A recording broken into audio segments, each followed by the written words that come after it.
প্রিয় দর্শক, আবারও আমন্ত্রণ জানাচ্ছি ডাকুনের সঙ্গে থাকার জন্য ধন্যবাদ। আজ আমাদের সাথে আছেন তরুণ উদীয়মান ফ্যাশন ফটোগ্রাফার কৌশিক ইকবাল। চলুন আমরা কৌশিক ইকবালের সাথে গল্প করি। কেমন আছেন কৌশিক আপনি? বেশ ভালো। ধন্যবাদ ডাক্তারে আসার জন্য। আপনার ফটোগ্রাফির শুরুটা কবে হলো এবং কীভাবে হলো? আমি যতদূর জানি আপনি MBA এর ছাত্র, সো বাসা থেকে কোনো অসুবিধা হয় না যখন ফটোগ্রাফিটা শুরু করলেন? ফটোগ্রাফিটা আসলে শুরুটা তখন অনেক স্ট্রাগল ছিল 2010-এর লাস্টের দিকে।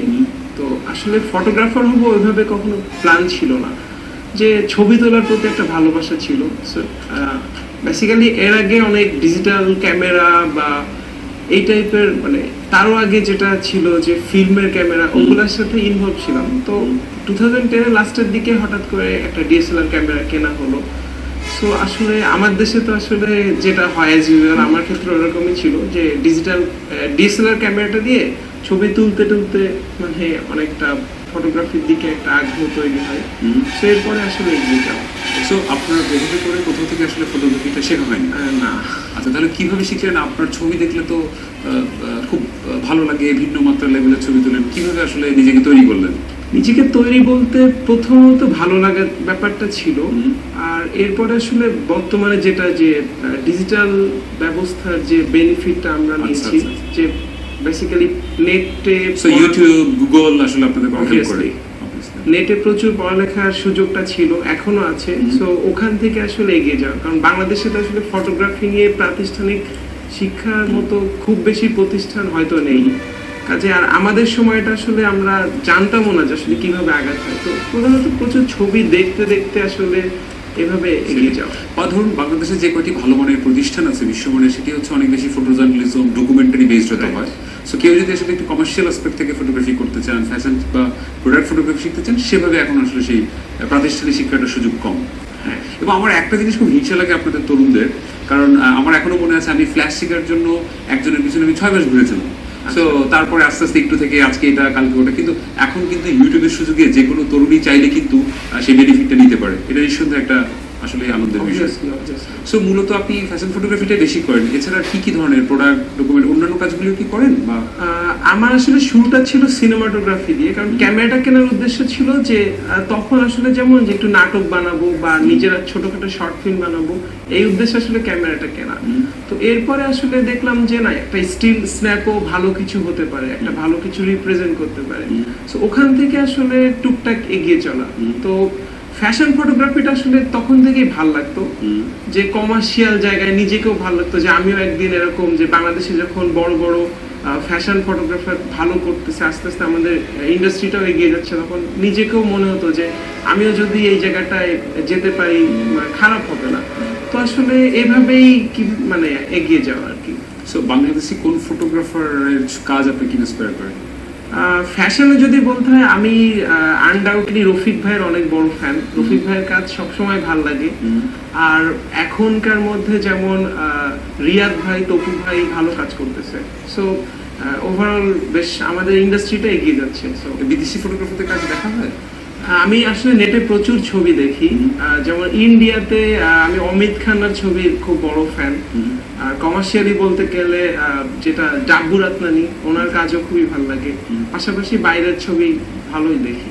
আমার অনেক তরুণ বন্ধু এই শোটি দেখে। আমাকে একটু বলুন তো, ধরুন যখন আপনারা একটি কাজ করতে যান, কিভাবে আসলে নিজের এই প্রিপারেশনটা হয়? ধরুন আপনার সাথে একটি ফ্যাশন হাউস হয়তো যোগাযোগ করলো, তারপরে যে মডেল সিলেকশনটা, লোকেশনটা কিভাবে হবে, মেকআপটা কিভাবে হবে, এইটা টোটাল টিম ওয়ার্কটা আসলে কিভাবে হয়?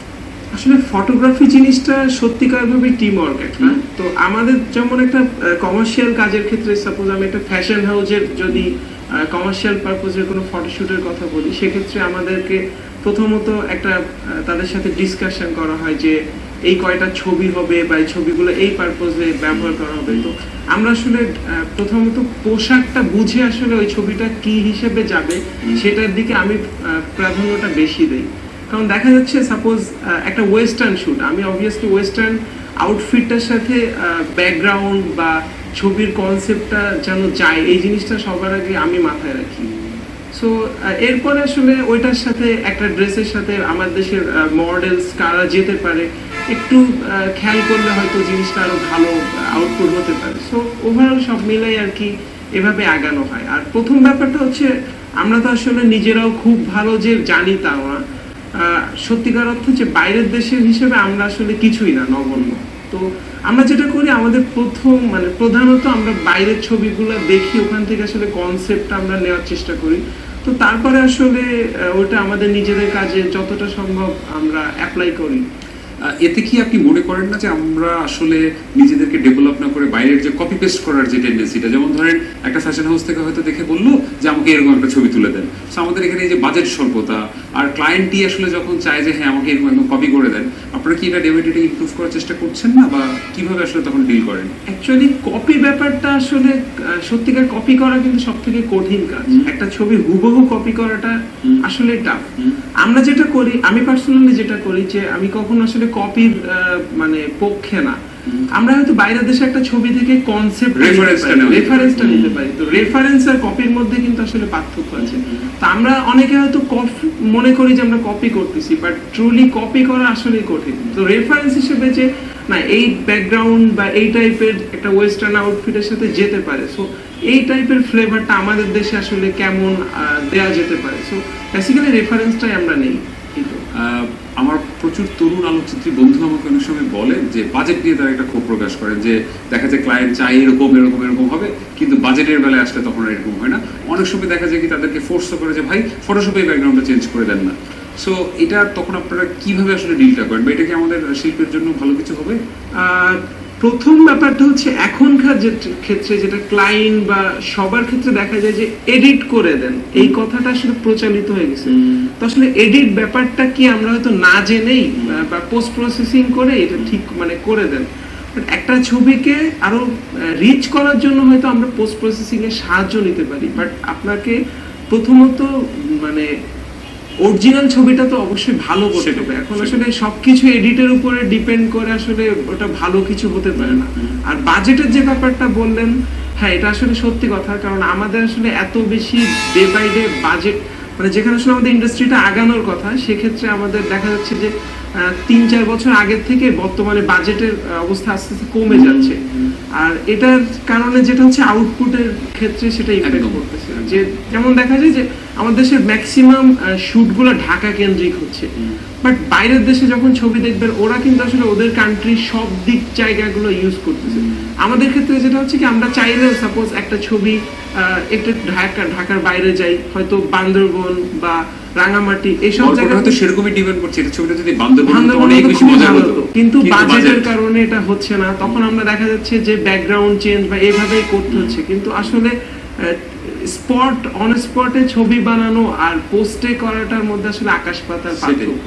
আর একটা কথা আমি এটার সাথে একটু অ্যাড করতে চাই, ধরুন আমরা তো আসলে ফটোগ্রাফার, আলোকচিত্রী, আমি তো আসলে ফটোশপার না বা ফটোশপ এক্সপার্ট না, বা আমি কি আসলে গ্রাফিক্স ডিজাইনিং করতে চাই না আমি আসলে ফটোগ্রাফি করতে চাই। সো আমি যদি ফটোগ্রাফি করতে চাই তাহলে তো সেই গ্রাফিক্সটা আমাকে সাপোর্ট দিবে, কিন্তু সেটা যেন কখনোই ছবিটা গ্রাফিক্স নির্ভর না হয়ে যায়।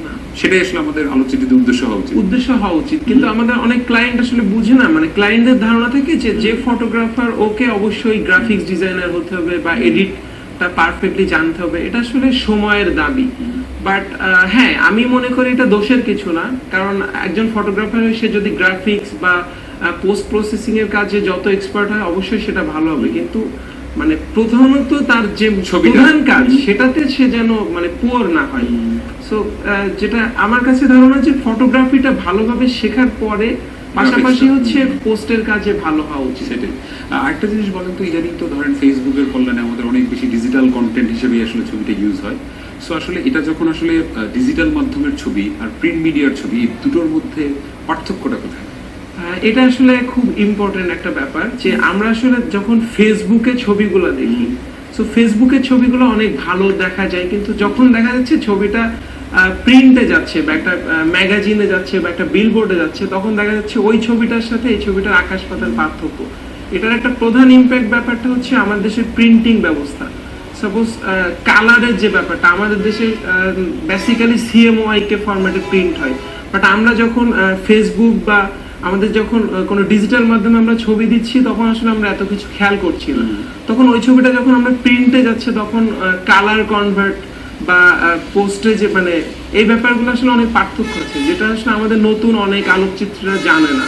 তারা দেখা যায় যে ফেসবুকে খুব ভালো ছবি তুলতেছে, বাট ওইটা যখন আমার নিজের ক্ষেত্রে যেটা হয়েছে, আমি প্রথম ছবিটা আমার যখন ফার্স্ট প্রিন্টের কাজ ছিল, তখন দেখা যাচ্ছে যে আমার নিজের ছবিটা মিল নাই, যে ফেসবুকে ছবিটা তো ভালো বাট প্রিন্টে যে এমন হচ্ছে কেন।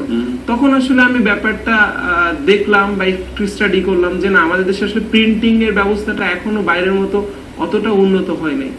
তো কাজেই আমাদের আসলে ডিজিটাল এবং প্রিন্টের যে পার্থক্য একজন কমার্শিয়াল ফটোগ্রাফার হিসেবে অবশ্যই সেটা সেটা মাথায় বোঝা রাখা উচিত। উচিত।